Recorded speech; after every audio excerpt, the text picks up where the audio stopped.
Butang! Butang! Isa na naman kabangkay ang nasapuan diri sa Iloilo subong nga adlaw Nobyembre 9. Pasado alas 6 ang aga sa barangay Tranghawan, Banwasang Lambunaw, nasapuan ang bangkay sang isa ka senior citizen na ginakilala kay Antonio Artiaga. Si Artiaga ang tumandok sang Digos City, Davao del Sur. Apang temporaryo nga naga-istar sa barangay Tipolo, Mina, Iloilo. Makita pa sa kalsada malapit sa pilas kundi nasapuan ng biktima ang ginaaligar preska pa nga dugo kag pila ka mga basiyo sang bala. Suno kay Police Major Eugene Swegay, hepe sang Lambunaw Municipal Police Station, nakitaan sang ID ang biktima, rason nga nakilala ini dayo.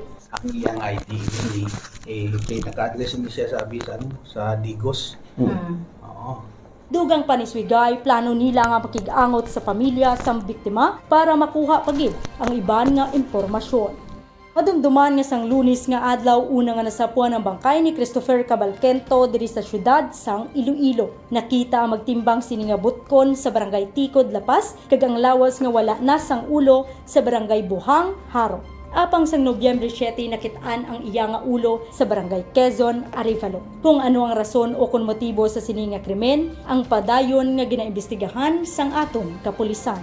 Bantayan ang duga nga mga detalye diri sa Panay Balita. Ini si Jen Bailon, ang inyo ka-PN. For more stories, check our website www.panaynews.net. Follow us on Facebook, Instagram, and Twitter, and subscribe to our YouTube channel.